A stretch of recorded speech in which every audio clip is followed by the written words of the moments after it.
Good morning students. कल हमने बच्चे मैकेनिकल एनर्जी देखा था, that is the sum of kinetic energy and potential energy. ठीक है, फिर उसमें आपने पढ़ा है कंजर्वेशन ऑफ मैकेनिकल एनर्जी। ठीक है, तो कंजर्वेशन ऑफ मैकेनिकल एनर्जी आपने किया हुआ है। ठीक है, आज जो हम बात करने वाले हैं, एक तो हम बात करेंगे दो डेफिनेशंस के बारे में। First is the conservative forces and the second is the non conservative forces. तो कंजर्वेटिव फोर्सेस क्या होती है, नॉन कंजर्वेटिव फोर्स क्या होती है। फिर आप स्प्रिंग के बारे में बात करेंगे, स्प्रिंग की काइनेटिक एनर्जी कितनी है, स्प्रिंग की पोटेंशियल एनर्जी कितनी है, एंड साथ ही साथ आपका बेटा रीस्टोरिंग फोर्स कितनी होती है। ठीक है, so these things I am going to discuss with you today. So let us start with the conservative forces. ठीक है, तो इसे आप बेटा सिंपलेस्ट डेफिनेशन जो है कंजर्वेटिव फोर्स से जो वर्क डन होता है, ठीक है, वर्क डन के हिसाब से आपको इसे याद रखना है। ठीक है, वर्क डन के हिसाब से क्या करना है, याद रखना है। So the if the work done by any force, if the work done by any force is independent of the path. ठीक है, if the work done by any force, ठीक है, if the work done by any force is independent of the path followed.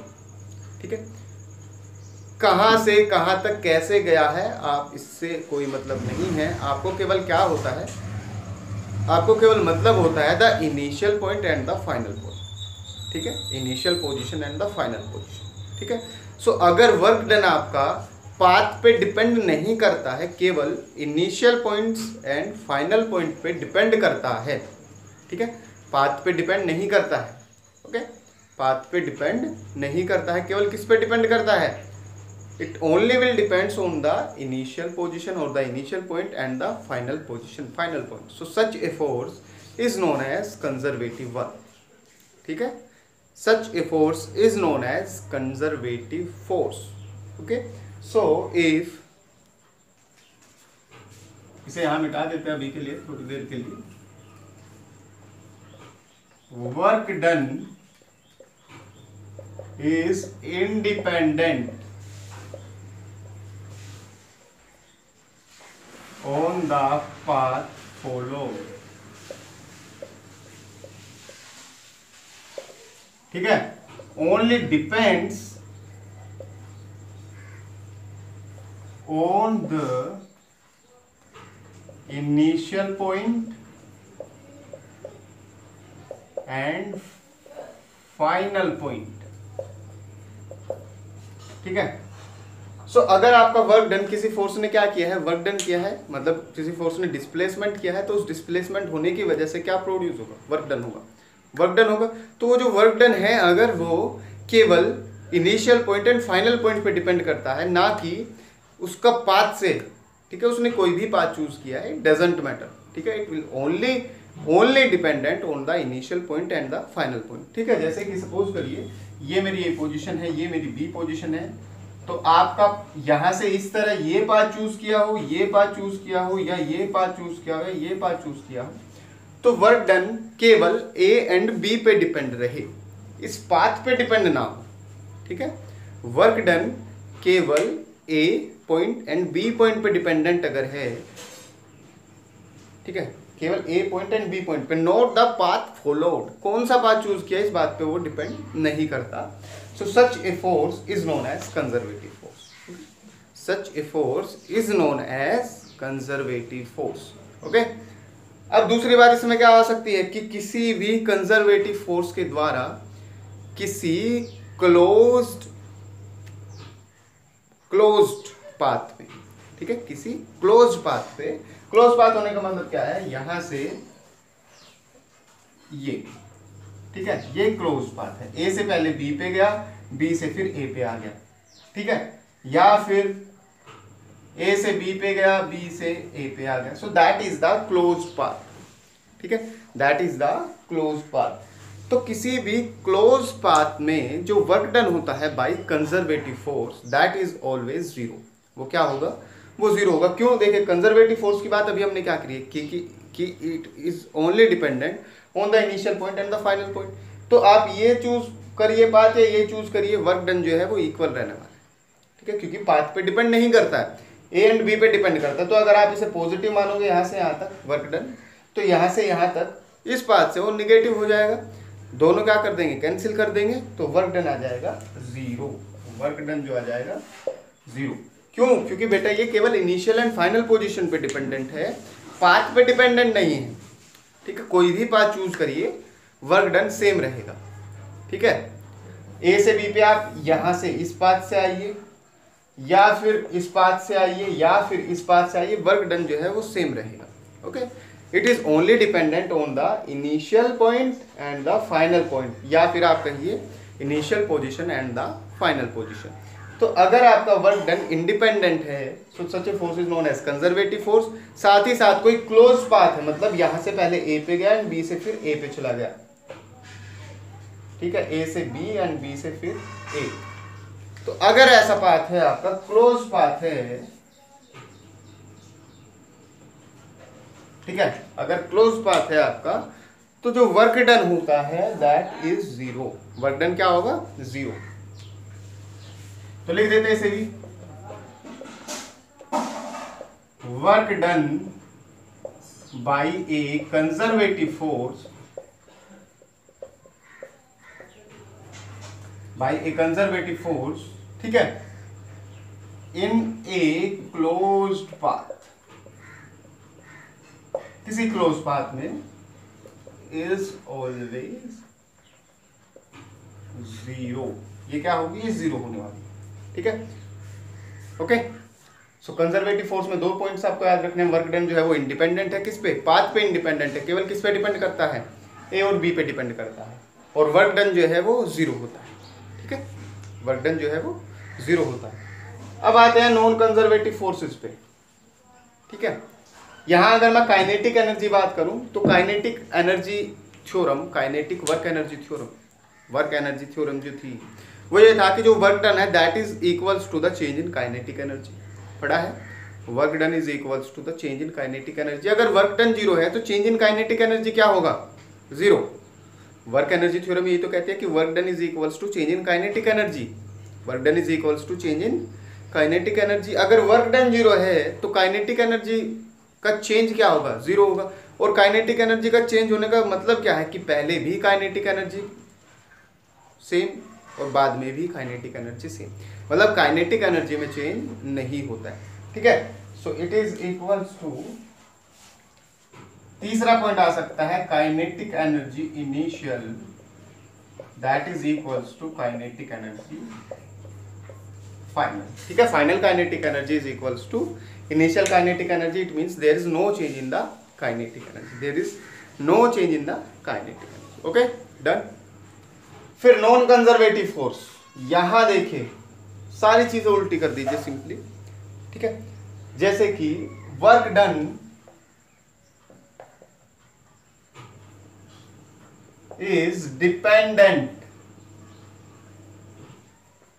work done is dependent on the path followed। ठीक है, work done जो है वो path पे depend करता है। ठीक है, कौन सा पाथ आपने चूज किया, जैसे कि ए से अगर आप बी पे गए हैं इस पाथ से, और ए से बी पे गए हैं इस पाथ से, ए से बी पे गए हैं इस पाथ से, तो इसे मैं मान लेता हूं X path Y path Z. ठीक है, तो आपका जो वर्क डन है वो एक्स वाई एंड जेड पे डिपेंड करता है, मतलब पाथ पे डिपेंड करता है, ना कि पॉइंट्स पे। ठीक है, it is dependent on the path followed. जो पाथ फॉलो कर रहा है, जिस पाथ को उसने फॉलो किया है, that is dependent on the, that is dependent. ठीक है, कौन डिपेंडेंट करता है? कौन डिपेंड करता है? वर्क डिपेंड करता है। किस पे डिपेंड कर रहा है? पाथ फॉलोड पे। So such a force is known as non conservative force. Okay, such a force is known as non conservative force. आप सोच के मुझे बताना है कि कौन सी फोर्स कंजर्वेटिव होगी, कौन सी फोर्स नॉन कंजर्वेटिव होगी। ठीक है, ग्रेविटेशनल फोर्स आप मान सकते हैं, और मैकेनिकल फोर्स आप कह सकते हैं, और भी जो जितने भी फोर्स आपके दिमाग में आती है, आप ये कैटेगराइज करने की कोशिश करिएगा कि इनमें से कौन सी कंजर्वेटिव है, कौन सी नॉन कंजर्वेटिव है। ओके, ये आपका टास्क है आज का। आपका लिस्ट बना के रखनी है, लिस्ट बनानी है कि कौन सी फोर्स इनमें से कंजर्वेटिव होगी, कौन सी फोर्स नॉन कंजर्वेटिव होगी। आप गूगल कर सकते हैं, ठीक है, कौन सी कंजर्वेटिव है, कौन नॉन कंजर्वेटिव है। और साथ ही साथ जब आप लिस्ट बना लेंगे तो आप थोड़ा सोचने की कोशिश करिएगा कि ये कंजर्वेटिव क्यों कही गई है, ये नॉन कंजर्वेटिव क्यों कही है। ओके, तो पहला point, work done is dependent on the path followed, depend करता है कौन सा पाथ लिया है। अब अगर मैं क्लोज लूप की बात करूं तो क्योंकि ये बेटा पाथ पे डिपेंड करता है, पाथ पे डिपेंड करता है, तो यहाँ पे ज्यादा पाथ है, ए से बी तक जब वो आया है, और बी से ए तक जब वो गया है कम पाथ है, ठीक है। पाथ पे डिपेंड करता है तो यहाँ वर्क डन ज्यादा, यहाँ वर्क डन कम। तो वर्क डन जो होगा वो क्लोज लूप में वो जीरो नहीं होगा, ठीक है। वर्क डन जो है वो जीरो नहीं होगा। क्यों? यहाँ पे ज्यादा वर्क डन है, यहाँ पे कम वर्क डन है। क्यों? क्योंकि ये पाथ पे डिपेंडेंट है। किस पे डिपेंडेंट है? पाथ पे डिपेंडेंट है। तो work done by a non conservative force, ठीक है, किसके द्वारा? Non conservative force. Work done by a non conservative force, किसमें? In a closed path, in a closed path is not zero, वो जीरो नहीं होता है, ठीक है। जैसे यहां जीरो होता है, क्यों? क्योंकि केवल इनिशियल एंड फाइनल पॉइंट पे डिपेंड करता है, और क्लोज लूप में इनिशियल एंड फाइनल पॉइंट आपके सेम रहने वाले। ओके, ये पाथ पे डिपेंड करता है तो वर्क डन जो है वो जीरो नहीं होगा। वर्क एनर्जी थ्योरम अगर आप लगाएंगे तो वर्क एनर्जी थ्योरम क्या कहती है कि work done is equals to change in kinetic energy. अब वर्क डन जीरो नहीं है, इसका मतलब क्या है कि there is some change in kinetic energy, there is some change in kinetic energy. It means kinetic energy initial is not equals to kinetic energy final. Okay, so आप किसी भी तरीके से इन दोनों को डिफरेंशिएट कर सकते हैं। कहता है कि list the what are the characteristics of conservative force, तो आप क्या कहेंगे? If the work done is independent on the path and is only dependent on the initial and final position, so such a force is known as conservative force. If the work done by any force in a closed path is zero, then such a force is known as conservative force. If in doing a work there is no change in the kinetic energy of the object, then such force is known as conservative force. तो आप किसी भी एक को आप definition बना सकते हैं, मेन डेफिनेशन जो है वो ये होगी। ओके, इसी तरह यहाँ भी नॉन कंजर्वेटिव फोर्स का ये आ सकता है। फिर अगर कहता है कि differentiate between conservative force and non conservative force, तो आप इन तीनों पॉइंट्स को यहाँ ऐसे ऐसे लिख सकते हैं, और जो आप लिस्ट बनाएंगे कि कौन सी कंजर्वेटिव है कौन सी नॉन कंजर्वेटिव है, तो यहाँ आप पॉइंट्स के हिसाब से एग्जाम्पल्स डाल सकते हैं। ओके, सो ये आज जो था आपका that is conservative force and non conservative force. अब जो है थोड़ा सा हमें पढ़ना है स्प्रिंग के बारे में।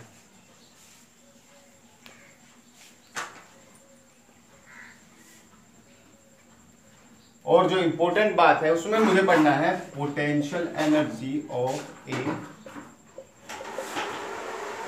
Spring, potential energy of A spring, ठीक है। स्प्रिंग की पोटेंशियल एनर्जी आपको देखनी है, और पेंडुलम में भी आप इसे बात कर सकते हैं, पेंडुलम के लिए भी ये सेम चीज रहने वाली है, सिंपल पेंडुलम के लिए। यहाँ हमें जो है स्प्रिंग के बारे में बात करनी है, kinetic energy 1/2 mv², potential energy देखनी है कि पोटेंशियल एनर्जी कितनी आती है, ठीक है। पोटेंशियल एनर्जी अगर आपको निकालनी है तो आपको निकालना पड़ता है वर्क डन। बेटा ध्यान रखिएगा ये बातें। अगर कभी भी आपसे कोई कहता है कि calculate the potential energy, calculate the potential energy, so वो आपसे बोलने के लिए तो बोल रहा है कि पोटेंशियल एनर्जी निकालिए, कैलकुलेट करिए, बट उसके दिमाग में क्या निकलवाना चाहता है? वो आपसे वर्क डन निकलवाना चाहता है। ओके, तो कभी भी आपसे बोला जाए कि calculate the potential energy, then you always have to calculate the work done. क्या निकालना है? Work done. ओके, अब work done by the object, ये बात भी आप ध्यान रखिएगा। Work done by the object, object के द्वारा जितना वर्क डन हुआ है आपको वो कैलकुलेट करना है। क्यों? क्योंकि एनर्जी ऑब्जेक्ट में है, ठीक है, ऑब्जेक्ट में एनर्जी है। सपोज करिए जैसे ये ऑब्जेक्ट है, इस पे आपने फोर्स लगाई, ठीक है, तो इसने इस पे कुछ ना कुछ काम हुआ है, ठीक है। तो जो काम हुआ है वो इसकी एनर्जी नहीं है, समझ रहे हो बात। अगर मुझे निकालनी है kinetic energy of the object या potential energy of the object, तो जो काइनेटिक एनर्जी है या जो पोटेंशियल एनर्जी है वो किसकी है, वो ऑब्जेक्ट की है।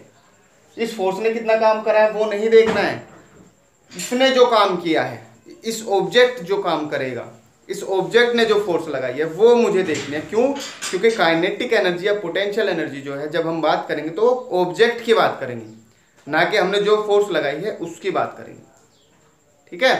जो ऑब्जेक्ट लगा रहा है, ऑब्जेक्ट ने कितने लगाई है वो हमें देखनी होती है। ओके, ध्यान रखिएगा।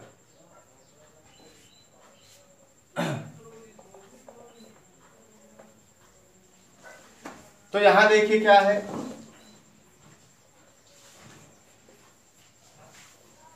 ये आपका स्प्रिंग है और ये आपका मास इससे अटैच्ड है, ठीक है। अब मीन पोजीशन है x is equals to 0। Mean position का मतलब मीन पोजीशन पे इसका डिस्प्लेसमेंट जो है वो 0 है, कोई भी वर्क ये नहीं करेगा, it will not perform any work, work done is equals to 0, साथ ही साथ force applied is equals to 0, ठीक है। Sorry, work done is equals to 0 and the force applied is always equals to 0। Okay, अब बेटा आपने इसे इस तरह खींच दिया है ना, स्प्रिंग इस तरह से अटैच था तो आपने इसे खींच दिया है एंड यहाँ पे ये अब आपका आ चुका है। स्प्रिंग आपका थोड़ा सा कैसा हो जाएगा, इस तरह से हो जाएगा, समझ रहे हैं। इस पे आपने ये डिस्प्लेसमेंट हो चुका है x, कितना डिस्प्लेसमेंट हो चुका है, x डिस्प्लेसमेंट हो चुका है। मेन पोजीशन पे डिस्प्लेसमेंट 0 था, अब डिस्प्लेसमेंट आपका क्या हो चुका है, x हो चुका है। तो अब बताइए मुझे, अगर आपने इस स्प्रिंग को यहां ऐसे छोड़ देते, अभी आपने पकड़ा हुआ है, डिस्प्लेसमेंट x कर दिया है, अगर आप इसे छोड़ देते हैं, सपोज करिए कोई ऑब्जेक्ट आपका यहां रखा हुआ है, कोई अदर ऑब्जेक्ट है वो आपका यहां रखा हुआ है, तो क्या ये कोई वर्क कर सकता है, ये कोई वर्क कर सकता है, स्प्रिंग कर सकता है, जाहिर सी बात है। देखिए सपोज करिए बेटा, मैकेनिकली देखते हैं, ये आपका स्प्रिंग इस मास से कनेक्टेड है, ठीक है। ये एक दूसरा ऑब्जेक्ट यहां पे रखा हुआ है, इस पे मुझे वर्क करके देखना है। तो जब मैंने कोई फोर्स नहीं लगाई है, डिस्प्लेसमेंट मेरा 0 है, तो क्या ये इस पे कोई वर्क कर सकता है, नहीं कर सकता, नहीं कर सकता। अब मैं क्या कर रहा हूं, मैंने इस स्प्रिंग को अटैच स्ट्रेच कर दिया है, इस तरह से स्ट्रेच हो गया है, ये मास मेरा इस तरह से इससे टाइड है, कितना डिस्प्लेसमेंट हो चुका है, x डिस्प्लेसमेंट हो चुका है। तो क्या अब ये इस पे काम कर सकता है, इसका डिस्प्लेसमेंट कर सकता है, बिल्कुल कर देगा। अगर आप इसे छोड़ देंगे तो एकदम से इसका डिस्प्लेसमेंट कर देगा, ठीक है। तो इसका मतलब क्या है कि वर्क डन करने के लिए डिस्प्लेसमेंट जरूरी है, ठीक है। एक फोर्स आप लगाएंगे, एक्सटर्नल फोर्स आप लगाएंगे, उस एक्सटर्नल फोर्स की वजह से क्या होगा, उस एक्सटर्नल फोर्स की वजह से एक वर्क हो सकता है, ठीक है। तो जो वर्क होगा, इसके द्वारा जो वर्क होगा, उस फोर्स के द्वारा, इसके द्वारा जो वर्क होगा, देखिए इस पे वर्क डन हुआ है, पहली बात, एक फोर्स आपने लगा दी, इस पे आपने वर्क डन कर दिया है, ठीक है। अब उस वर्क डन को ये अपनी एनर्जी के रूप में स्टोर कर लेगा, समझ रहे हैं बातें। एक फोर्स आपने लगाई, एक एक्सटर्नल फोर्स आपने लगा दी है, ठीक है। अब उस एक्सटर्नल फोर्स की वजह से इस पे कुछ ना कुछ वर्क होगा, जाहिर सी बात है, फोर्स कुछ वर्क होगा। अब वो जो वर्क डन हुआ है उस पे, इस ऑब्जेक्ट पे जो वर्क डन हुआ है, ये उस वर्क डन को अपनी एनर्जी के रूप में स्टोर कर लेता है, ठीक है। उस वर्क डन को अपनी एनर्जी के रूप में स्टोर कर लेता है एंड अगर आप इसे तब छोड़ देंगे तो ये वर्क कर सकता है, समझ रहे बातें, समझ रहे होंगे बातें। एक एक्सटर्नल फोर्स लगाई आपने, ऑब्जेक्ट पे वर्क किया है, अब वो जो वर्क उस पे हुआ है उसने उसे अपनी पोटेंशियल एनर्जी के रूप में स्टोर कर लिया, in the form of potential energy, उसने क्या कर लिया है, स्टोर कर लिया है। अब अगर आप इसे छोड़ देंगे तो ये कुछ ना कुछ वर्क कर सकता है। So that is what we have to calculate, कि इस पे कितना वर्क डन हुआ है, इसने कितनी वर्क डन को एनर्जी की फॉर्म में स्टोर करा, ठीक है। इसे करने से पहले एक वर्ड आपका और आएगा, that is known as restoring force, ठीक है। Restoring force. ये रीस्टोरिंग फोर्स क्या है बेटा, देखिए आपने, ये स्प्रिंग आपका है, ठीक है, इस तरह से स्प्रिंग कनेक्टेड है, ये मास है, कोई बात नहीं, डिस्प्लेसमेंट नहीं किया है तो अब आपने डिस्प्लेसमेंट कर दिया है। अब ये स्प्रिंग क्या करेगा, अपनी जो पोजीशन थी उसे मेंटेन करने की कोशिश करेगा। जैसे ही आप इसे यहाँ से छोड़ दोगे बेटा तो ये इसी स्टेट में आने की कोशिश करेगा, है ना। आप इसे इधर दबा के छोड़ेंगे तो भी इसी स्टेट में आने की कोशिश करेगा। इसका मतलब आपका स्प्रिंग जो है, आपका सिस्टम जो है, वो अपनी ओरिजिनल पोजीशन या मेन पोजीशन को स्टोर करने की कोशिश करता है, ठीक है। उस कोशिश में एक फोर्स लगाता है वो, ठीक है, क्या लगाता है, फोर्स लगाता है। वो फोर्स जो है वो आपकी होती है रिस्टोरिंग फोर्स, ठीक है। That is the force applied by the object, ठीक है, या स्प्रिंग सिस्टम आप कहिए, ठीक है, to retain its original position, ठीक है।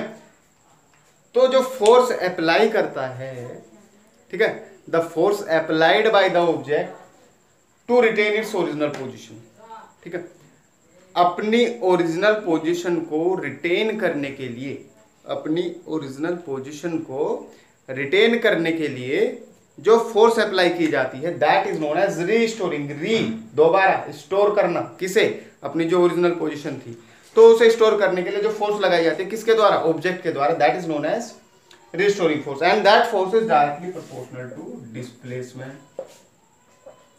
जितना डिस्प्लेसमेंट आप करेंगे रिस्टोरिंग फोर्स भी इतनी ज्यादा होगी। देखिए आप स्प्रिंग को थोड़ा सा स्ट्रेच करके छोड़ दीजिए, यहां अपनी उंगली रखिए, कम चोट लगेगी, और ज्यादा करेंगे और ज्यादा चोट लगेगी, और ज्यादा करेंगे और ज्यादा करेंगे और ज्यादा। इसका मतलब क्या है कि जैसे जैसे आपका डिस्प्लेसमेंट बढ़ता जाता है तो आपकी चोट भी बढ़ती रहेगी। देखिए यहाँ पे सपोज करिए, यहाँ पे स्प्रिंग का मास था, मेन पोजीशन है, कोई वर्क नहीं कर रहा है, कोई फोर्स नहीं लगी, आपने फोर्स लगा करके यहाँ डिस्प्लेसमेंट कर दिया। अब यहाँ पे अपनी उंगली रख ली है तो चोट लगेगी, और ज्यादा कर दिया और ज्यादा चोट लगेगी, और ज्यादा कर दिया और ज्यादा चोट लगेगी। ये चोट लगने का मतलब क्या है, ये अपनी ओरिजिनल पोजीशन को पाना चाहता है। मतलब क्या फोर्स लगी है, रीस्टोरिंग फोर्स। किस पे डिपेंडेंट है, स्प्रिंग के डिस्प्लेसमेंट पे, मास के डिस्प्लेसमेंट पे। जितना ज्यादा डिस्प्लेसमेंट उतनी ही ज्यादा restoring force. So force is directly proportional to displacement and that constant आएगा। सो F is equals to minus kx, constant. और माइनस क्यों, क्योंकि ये जो फोर्स अप्लाइड है उसके किस डायरेक्शन में होती है, opposite, opposite to the force applied. देखिए आपने फोर्स लगा करके स्प्रिंग को इधर खींचा है, आपने फोर्स लगाया, स्प्रिंग इधर आया है, स्प्रिंग किधर जाना चाहता है, इधर। तो फोर्स आपकी इधर लगी हुई है, एक्सटर्नल फोर्स इधर लगी हुई है, स्प्रिंग आपका इधर आना चाहता है। एक्सटर्नल फोर्स इधर लगी हुई है, स्प्रिंग आपका इधर आना चाहता है। तो इसका मतलब क्या है, it is opposite to the force applied. That is why यहां माइनस साइन आपका आ जाएगा, ठीक है। वर्क डन निकाल लेते हैं। वर्क डन आपका होता है, क्या होगा, वर्क डन क्या होता है, फोर्स इनटू डिस्प्लेसमेंट, ठीक है। Work done is equals to force into displacement. अब हम ये देख रहे हैं कि उस फोर्स ने कितना काम करा है। कौन सी फोर्स ने, जो हमने लगाई थी, जो स्प्रिंग ने लगाई है वो नहीं देखनी है हमें, हमें देखना है कि जो हमने लगाई थी उस फोर्स ने कितना काम किया है, ठीक है। तो मैं कह देता हूं कि फोर्स F है और उसने थोड़ा सा डिस्प्लेसमेंट dx कर दिया है, और डिस्प्लेसमेंट फाइनल 0 से कितना कर दिया है, x कर दिया। शुरू में 0 था, लास्ट में कितना हो चुका है, x हो चुका है। ये फोर्स बाहर से जो हमने अप्लाई की थी वो है, इसने इतना डिस्प्लेसमेंट कर दिया है, ठीक है। तो ये जो फोर्स है, ये फोर्स जो है ये हमेशा अपोजिट होगी किसके, रिस्टोरिंग फोर्स के, ठीक है। ये जो फोर्स है दैट इज द, देखिए यहां पे वर्क डन जो है, it is the work done by force. जो फोर्स हमने लगाई है उसकी वजह से कितना वर्क डन हुआ है, सो फोर्स इनटू डिस्प्लेसमेंट। ये जो फोर्स है रिस्टोरिंग फोर्स के अपोजिट होती है, तो F is equals to minus F, F is equals to minus F, so that is minus F dx, ठीक है, माइनस एफ dx। अब जब यहां माइनस एफ आ चुका है, माइनस एफ आ चुका है, तो इसका मतलब अब ये फोर्स किसने लगाई है, ये फोर्स लगाई है ऑब्जेक्ट ने। तो ये वर्क डन जो होगा वो होगा ऑब्जेक्ट के द्वारा, और वो जो वर्क डन ऑब्जेक्ट के द्वारा होगा वो किसकी फॉर्म में, किसकी वजह से होगा, एनर्जी की वजह से। तो वो एनर्जी स्टोर हो जाएगी पोटेंशियल एनर्जी। क्यों? क्योंकि मुझे वर्क डन निकालना है बाय द ऑब्जेक्ट, क्योंकि एनर्जी किसके पास है, ऑब्जेक्ट के पास है। तो वर्क डन किसका निकालना है, ऑब्जेक्ट का निकालना है कि ऑब्जेक्ट ने कितना काम किया है, और ऑब्जेक्ट वो काम किसकी वजह से करेगा, एनर्जी की वजह से करेगा। So work done is equals to minus F D X, जहां एफ जो है वो रिस्टोरिंग फोर्स है, और 0 से x तक आप इसका डिस्प्लेसमेंट कर दीजिए। f की वैल्यू है माइनस के एक्स, तो माइनस के एक्स डी एक्स, 0 से x, माइनस माइनस प्लस हो जाएगा,